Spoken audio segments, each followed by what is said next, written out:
So let's jump in here and see where things start after that intro. Now what you saw just right there was an example of what I'm talking about, and it's something that I've been doing for a little bit over a year now, the specific motion tracking thing. You can see all these examples right here. We have this marker because I want to add in a whole bunch of those examples. I'm gonna come back to that because I think in my mind, when I thought of this video, I'm thinking of making that a more highly interestingly edited part of the video, not just one B-roll clip, but a bunch of clips together, maybe even including some music at the beginning.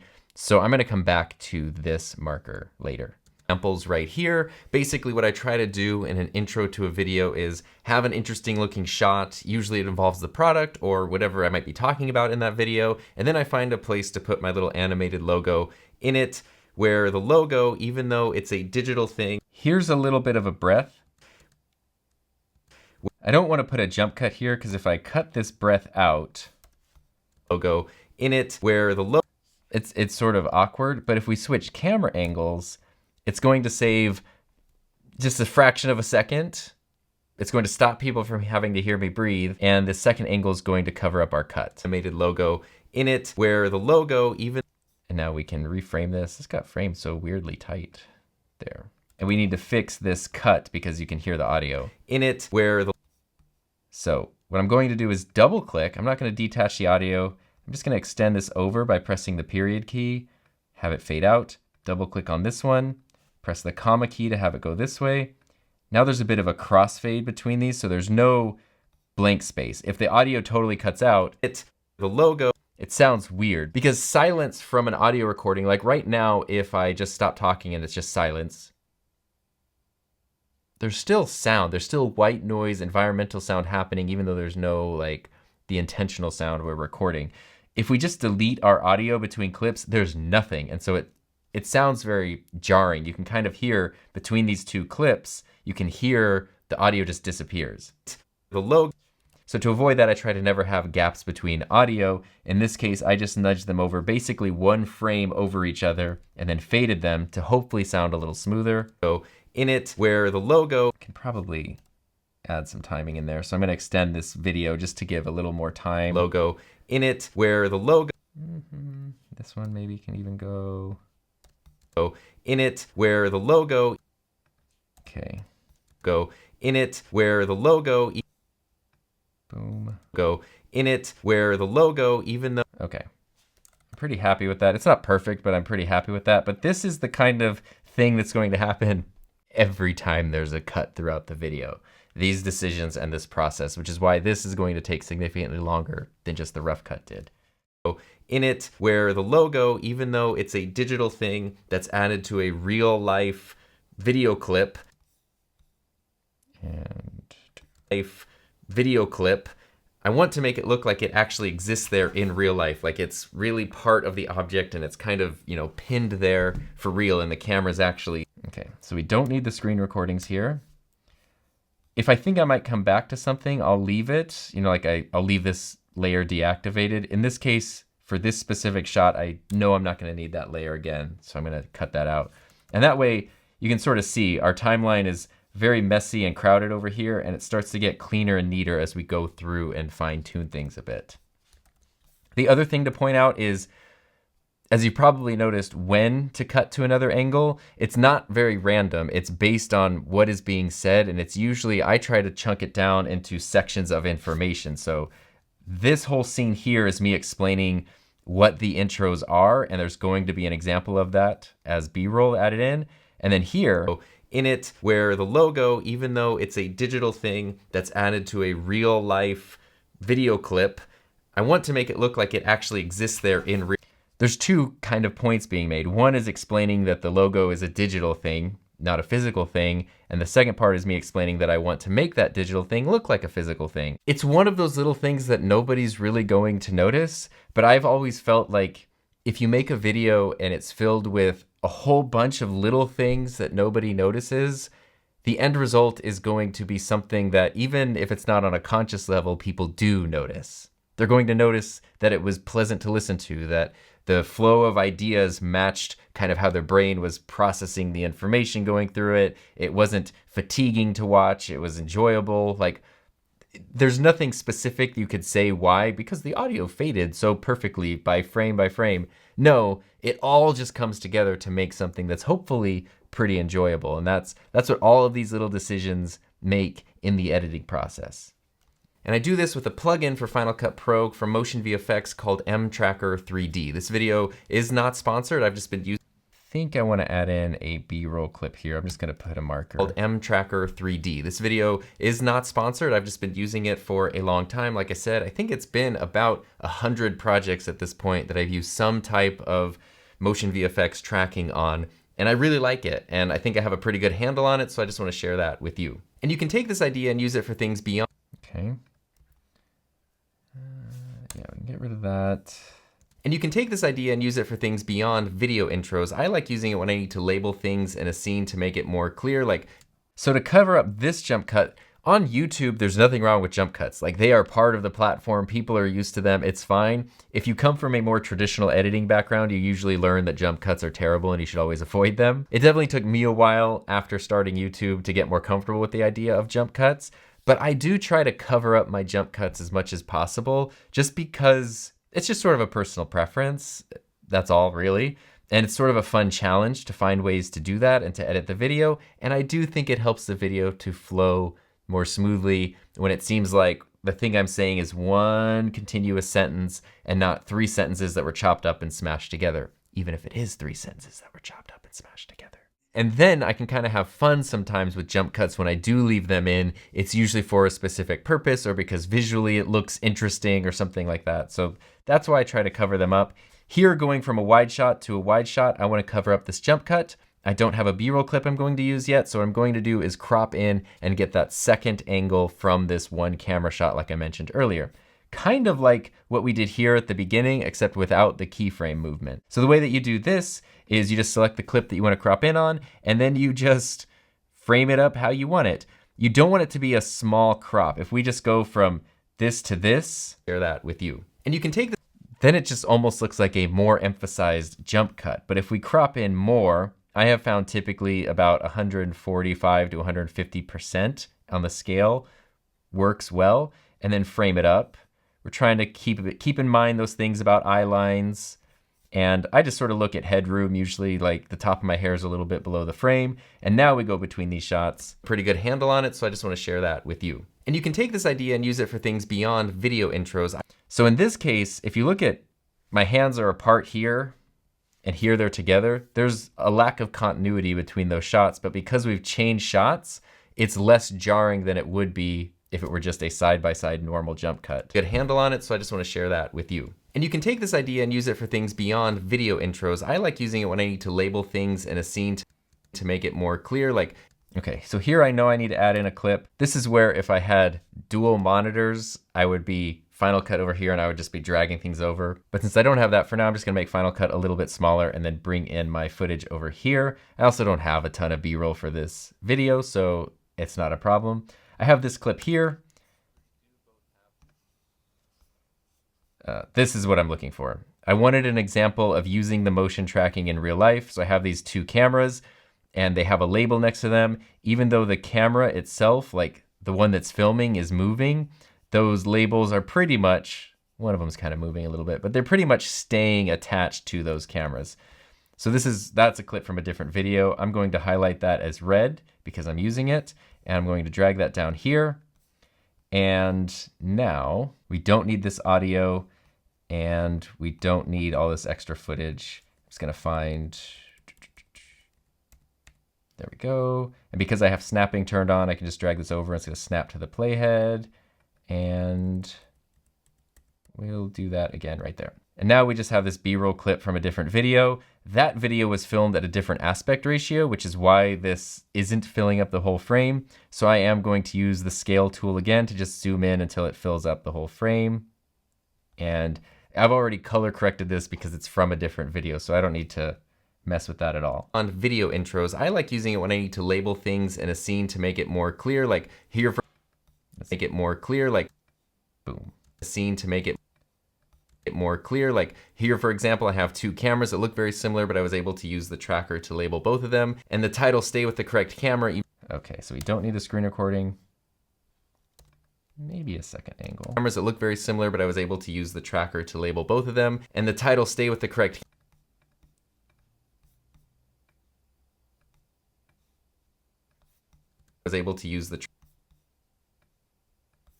cameras that look very similar, but I was able to use the tracker to label both of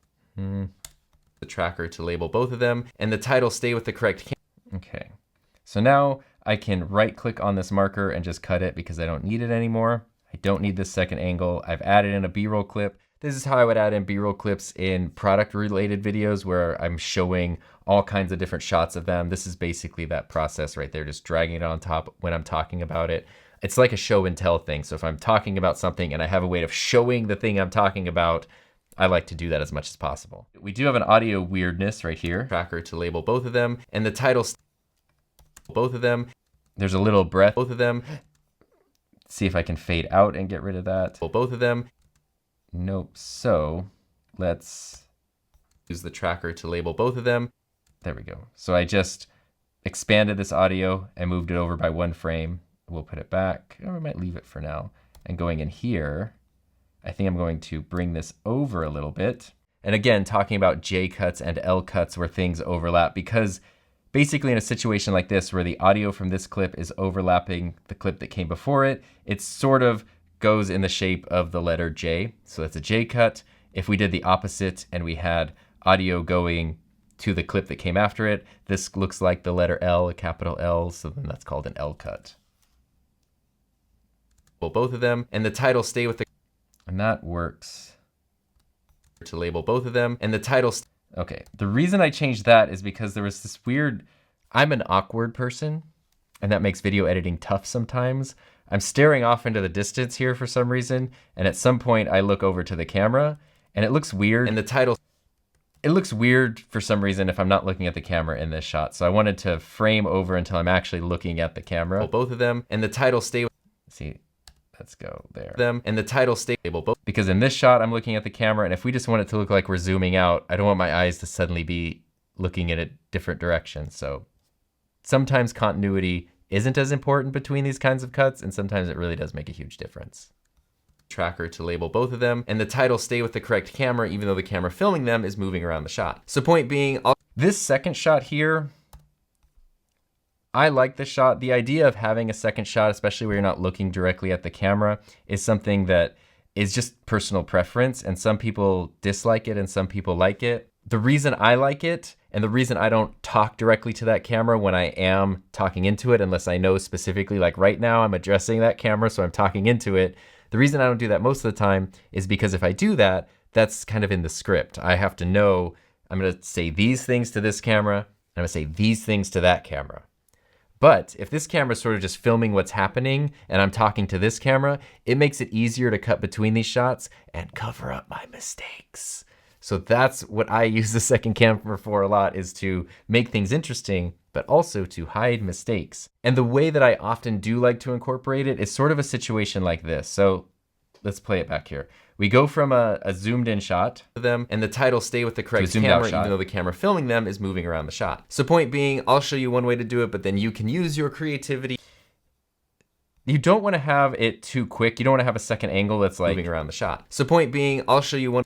I've seen people do this where it's like, it's so quick when it cuts to the second angle that you don't even know what's happening and it cuts back. I like to use the second angle when I'm expanding on a point. So I will say a point here, you know, X, Y, and Z are really important things. The reason X is important is because of 1, 2, 3. And then that where I say the reason X is important is because of this, I'll probably cut over there because it's like I made a point and now I'm expanding on the point. And that's sort of where I try to fit in the second shot if I can. So here I'm making a point even though the camera filming them is moving around the shot. So point being, I'll show you one way to do it, but then you can use your creativity and your imagination to let the sky be the limit. The plugin itself is pretty easy to install. I've always kind of struggled. Okay, so I don't need any of those clips anymore. Once you download it, you also get like this application, which is sort of a plugin manager on your computer. And from there, you can just I'm going to add in another marker here because I think that this would be a good place for me to show what I'm talking about. Like, the plugin itself is pretty easy to install. I would like to be able to show at least what the plugin looks like or what the menu looks like. I don't have that footage yet. I didn't get that kind of screen recording, so I need to do that. And I'm just gonna make a note of myself with this marker to do that. I could, again, double click on that and say like add plugin footage. That's not how you spell footage. And now if I forget, I remember, oh yeah, it's add plugin footage. I could make it a to-do list item if I wanted. So here's how I would go get that footage basically is, oh, I'm doing a screen recording. So the way that I do my screen recordings for the most part is just using QuickTime. I just open up QuickTime Player, and then in QuickTime, I just do new screen recording. I can't select that option right now because I am doing a screen recording. So yeah, I can't screen record a screen recording. And then you basically just select which screen you want to record and click record. You do have some options that will let you choose an audio source, or if you want to show mouse clicks or not. Like on mine, when I click the mouse, it puts a little circle around it. I think that's really helpful for tutorials. So since I'm already screen recording here, what I can do is just go to mTracker 3D. I'm just going to add this here, even though I'm not going to use the tracker, because when I do that, it's going to bring up the plugin right here.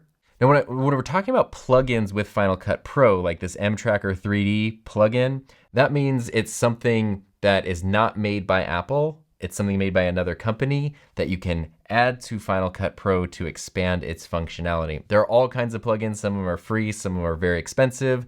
Some focus just on video or audio. Installing them can sometimes be a little bit tricky, and so it's important anytime you get a plugin to follow the directions for that specific plugin. Some of them make you go into your directory and add stuff to specific folders or create specific folders. The one like I'm using right now, fortunately, it does it all for you. You just click install and it takes care of all that, which is what I like. It's one of the reasons I use that one. I definitely wouldn't recommend relying heavily on plugins, especially from the beginning with Final Cut Pro, but if you're using the application for a while and you're finding that something built into the application is limiting you or it's not able to do what you want, that's a good time to then look and see if there's a plugin that can help you achieve that goal. And now I know I have this recording of this plugin that I can then add into this video.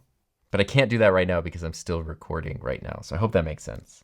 So now let's get started with an example in Final Cut Pro. I'll recreate what I would normally do for a video intro, and to do that, I've actually taken an intro from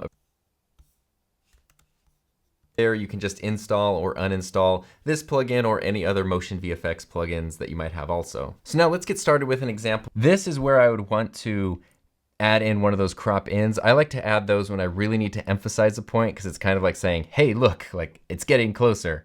And I like to do that when I'm transitioning from explaining to something. Now I'm going to show you something that you might have also. So now let's get started with an example. So it makes sense to me to zoom in. The thing I don't want to do, especially in a shot like this, I'm not really moving, the shot's not changing. So every time I want to zoom in, I'm going to be changing these same settings automatically. Instead, what I could do is find a situation where I've already cropped in the way that I want, and I can just create a preset. And I could call that, tracking crop. And we don't need to change the effects, but we do want to change the position, the scale, and the crop, all that kind of stuff. So we're going to save that. And now I can go over to this new section, go to my custom settings, and I have tracking crop right down here. So I can just drag this over here, and now it basically already did that. I could fine tune it because I'm moving around a little bit, so I'm not going to be framed identically every time. But now that's all I had to do to crop in instead of doing everything from scratch. So making little presets like that, even on a project-to-project basis, does save a lot of time. And install this plugin or any other MotionVFX plugins that you might have also. So now let's get started with an example in Final Cut Pro. I'll recreate what I would normally do for a video intro. And to do that, I've actually taken an I'm going to extend this over. I'm looking away from the camera here. So as I look down to the computer, maybe that's a point to bring in the screen recording. What I would normally do for a video intro, and to do that, I've actually taken an intro from a previous video. This is my video about the Sony FX3 cage. I'm wearing the exact same shirt, and now I'm wearing that same shirt here.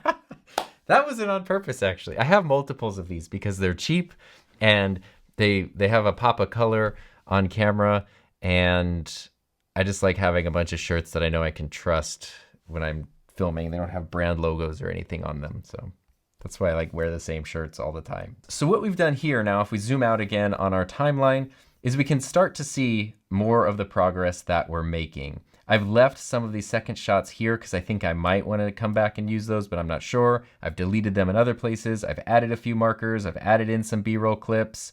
And this process is just going to continue all the way down here. So far, we've only cut off 1 second of the runtime of this video. So we're gonna go through here till the very, very end. This is going to take a pretty long time, probably a couple of hours. Usually I will edit my videos over the course of like 2 to 3 days. So instead of making you sit here with me while I do this entire thing, I will go through and just continue doing what I've done through the end of the video, and then we'll come back and I'll show you what I did and explain anything else that I've done along the way. So I'm gonna get to editing, and for you, that's just going to be like 1 second. We'll just do a jump cut, right? Okay, so here we'll do a jump cut. I'm going to start editing now. Whew. And finished with this pass of the edit. And I also decided to change my shirt because watching me edit a clip of me editing a clip of me all wearing the same, it was weirding me out a little bit. In reality, that took about 90 minutes to go through and do this pass on our timeline, but I do have some notes that I took along the way of things that I wanted to make sure to share with you and point out to you before we move into the next section. Let's start by taking a look at our timeline now. It looks both more complex and simpler at the same time. If you notice, there's very little, I think there's like 1 deactivated clip over here. Otherwise, I pretty much made the decision for everything else. Yes, this is staying, or no, this is going. So I've deleted everything that I don't think that I need anymore. And this is what that looks like. There are a lot more cuts and it looks a little crazier, but it's the exact same process that I was going through just a little bit ago as we started out on this. Because we did such a thorough job with the rough cut, I wasn't really cutting out any mistakes or errors because we already got rid of those. So what I was cutting out were areas that I was repeating myself or just sort of adding in unnecessary commentary. I cut out a lot of mouth sounds and breaths. I didn't really detach any audio, but I did leave a lot open where I did add some overlaps for those J cuts and those L cuts that we were talking about earlier, just to help everything flow smoothly. So if we scroll throughout the entire timeline, you can see I ended up doing that quite a bit with the audio. And I also did want to mention, if you accidentally find yourself, instead of double clicking on the middle section, if you accidentally, when this icon changes to this little film strip here and then you double click, you're going to get this, which looks very different.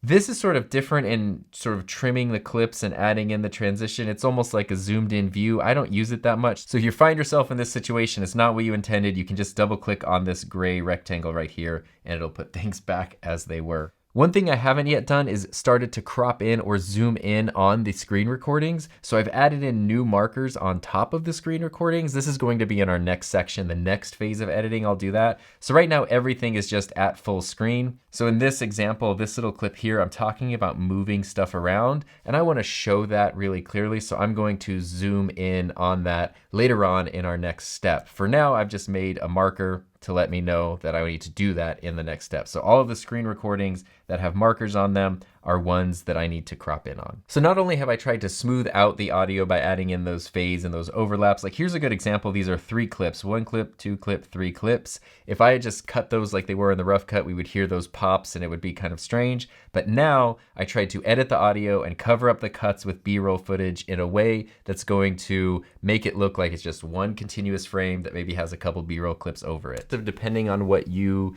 need to make. But in general, I'm just either working with clear PNG images or an animated logo on a black background. Now, if I did want to add something else to, I've also paid just a little bit of attention right now to some of the audio levels. The overall audio track was fine, but there are a few parts that are just louder than others. I do something, and maybe you do this too. When I start a sentence, especially if I'm being recorded, I start loudly and I kind of trail off. So as I'm editing a project, what always happens, even though it's been years and years of this, is I will say something like, this is the start of a sentence and it's quite a bit loud, but as I go through the sentence, maybe I just get more relaxed or something and my voice gets quieter. And so a lot of my audio levels then end up sort of being these uneven slopes where things are louder and then quieter. For the most part, it doesn't cause a huge issue, but every once in a while, it means that you go from the end of a sentence, which is quiet, to a really forceful start of a sentence, and it's jarring and distracting. Here's a good example of that. If we look at how this audio ends and this audio begins, you will notice, you can even see it in the audio meters, you'll notice a change in level of a red cinema camera sensor. What I look for in It's not too noticeable, but going from this level, look how tiny these are, to how big this is over here. Camera sensor. What I look for in a good... Sometimes what I'll do, if that happens in the middle of a clip, that's where I will press R and get the range tool and select just that audio, hold down Command, and then drag it down just a few decibels, usually to -2 or -3. Camera sensor. What I look for in a good clip is... Now it's a lot more even. That actually sounds great. But sometimes, especially if it's at the beginning of a clip like this, what I'll do is, since there's already a fade there to help the audio be smooth so we don't hear any pops between the clips, what I look for, I'll just extend that fade to sort of cut off a little bit of this loud part. Camera sensor. What I look for in a good... It achieves the same effect as using the range selector tool, but it's just faster because I didn't have to go into a different tool and adjust that. I can just take the fade that I'm already adding in, adjust it, and just listen for how it sounds. Camera sensor. What I look for in a good... And so I did that at several different places throughout the timeline while I was editing this. I also did end up adjusting the timing on a clip and adding some slow motion on a clip that wasn't really intended to be slow motion. So with the cameras that I have, they film slow motion really well, and it's fun to film shots that are in slow motion. But sometimes that's not enough, or you need to take a shot that's maybe not intended to be slow motion and make it slow motion.